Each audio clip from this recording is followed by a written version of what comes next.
Hey everybody, welcome back to my channel. This is Brian Hover, not Hoover, so don't get it twisted. Hello everybody, welcome to a new episode of Where Are They Wednesdays, where I do a missing person case. Usually these missing person cases are unsolved, and if you're new to my channel, by the way, go ahead and give this video a big thumbs up and subscribe to my channel. I'll wait. So if you're new here, hi, I'm Brian. I actually do missing person cases, I do crime, and I am going to be doing some paranormal cases as well. In the near future, starting 2021, I will start doing those paranormal cases, you guys. So if that interests you, like I said, go ahead and subscribe right now, you guys, and I'll be happy to have you guys here on my channel and be part of the horror fam. Today I'm going to be talking about the indigenous women, because this is a problem that's honestly not talked a lot about here on YouTube. There's not a lot of coverage on these cases of missing people, that is especially missing women that are indigenous, that are going missing. There's a huge percentage of these women that are going missing, so I thought it was very important for me to talk about this on my channel and spread awareness. I'm going to be reading you guys a little facts right now, by the way. I did get that in 2016 there was 5,712 known incidents of either women going missing or being murdered who happen to be from the Native American tribes. A lot of these crimes do happen in Montana, and a lot also happen in Canada. 84% of Native American women have experienced violence in their lifetime. These indigenous women's indigenous tribes are making up a huge number for these cases, which is really scary. So today is going to be a little bit different, because I'm going to be talking about 3 cases. 2 of them are missing persons, and one of them was a missing person but has been found, but unfortunately her case has not been solved yet. So I'm going to go ahead and jump right into this, you guys. So let's get started. So today I am first going to be talking about Ashley Loring Heavyrunner. So Ashley Loring Heavyrunner had a difficult childhood growing up. She was in and out of the foster system with her sister Kimberly. Her sister Kimberly loved Ashley very much. She said that Ashley was always a light of joy. She was very smart and was a very ambitious young girl. Eventually, they ended up both moving in with her grandparents, and they lived on a horse ranch. One of Ashley's passions was photography. She loved to take many pictures, and since she lived with her grandparents on the horse ranch, she would take so many beautiful pictures of the ranch, the horses, and the scenery. Ashley eventually went to community college, and a couple years later transferred over to Montana University. Fast forward to when Ashley goes missing. Kimberly had gone on a trip around June of 2017. She did return on June 7th, but to her surprise, she did not see Ashley and had not heard of her. And this is when things get a little bit weird, because there are people that do state that they have seen Ashley June 5th. Some people state that they have seen her June 6th, some even on the 7th.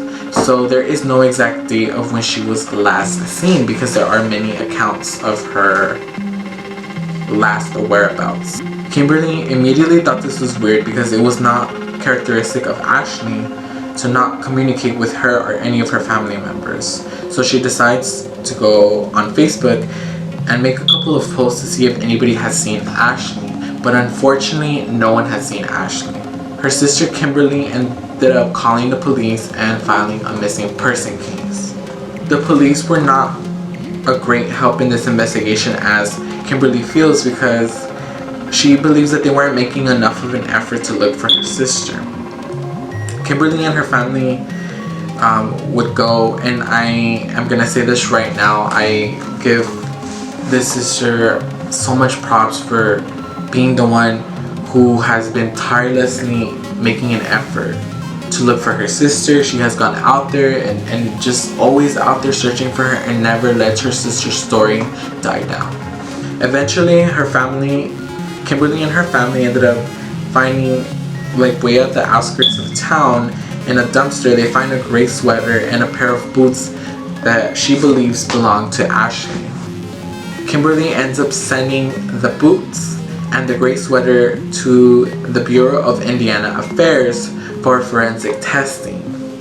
But 2 weeks passed and she had not heard anything. So she decides to call for herself for a follow-up of the forensic testing and the investigation itself.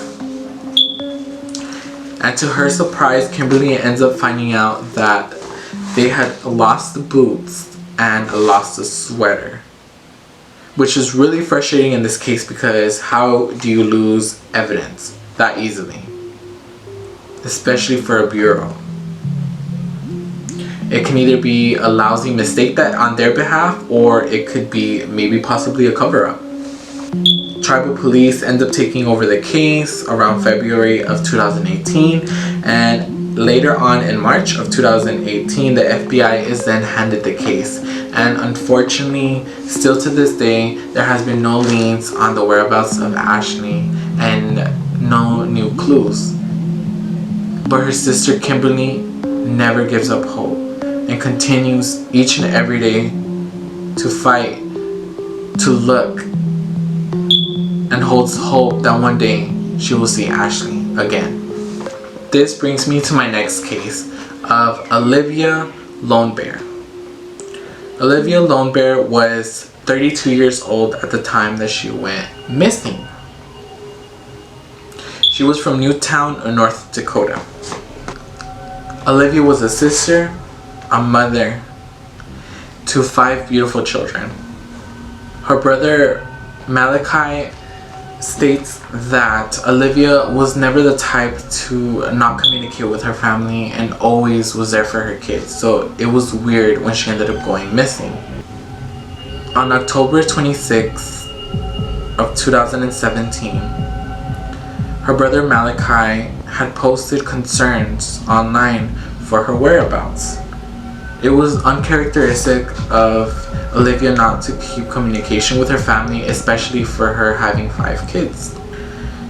She had been last seen in Old Town, North Dakota, driving her friend's 2011 Chevy Silverado truck.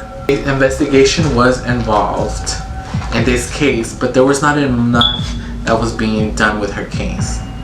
There was not enough resources being used properly, and the family does believe that there was not enough efforts. Lisa Yellowbird Chase had been getting involved in her community for helping finding missing Indigenous people, and eventually decides to take a look at this case, but the family was not really happy about this.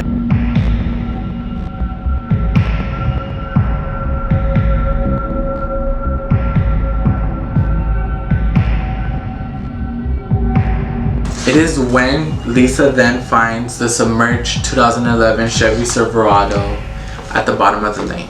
This was only 1.5 miles away from Olivia's home where she resided. And once they had pulled the truck out of the lake, they had found Olivia's body still sitting in the passenger seats with her seatbelt on in that truck.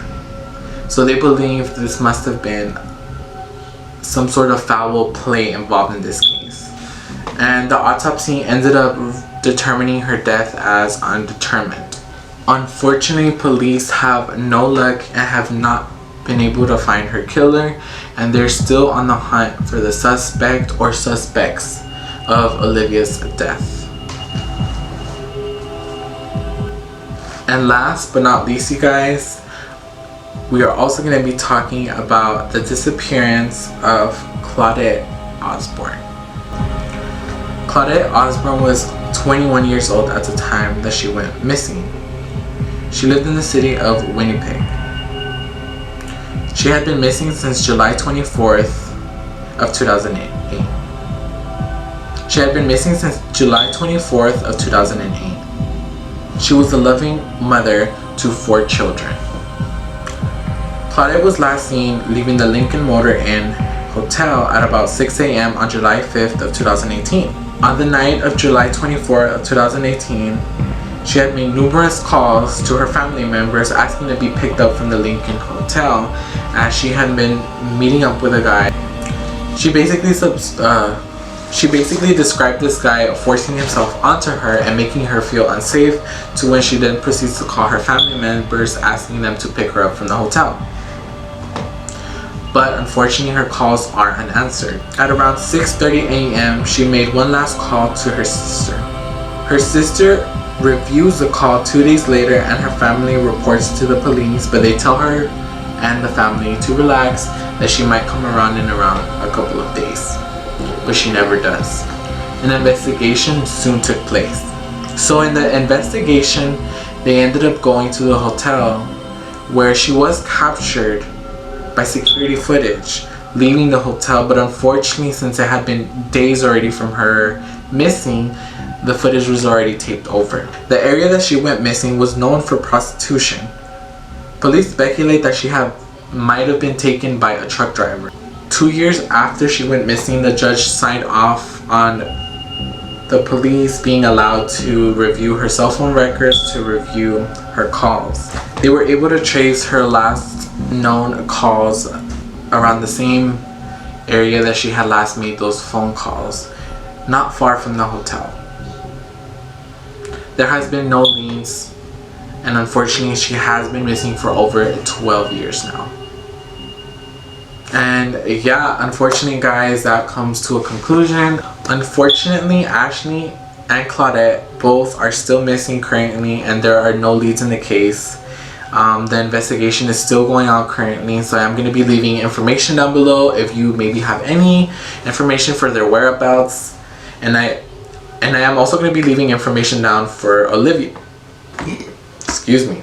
I am going to be leaving information down for Olivia as well, to hopefully bring some justice to her case, because they have not been able to find the suspect or the suspects that took place in her murder. I hope you guys enjoyed today's video. Once again, share this video please, because it's very important for us to speak about these indigenous people that are going missing, especially women who are making up a huge percentage of those missing person cases. I love you guys each so much. I appreciate you guys for coming here on my channel and listening to these cases, and I will see you guys on my next video.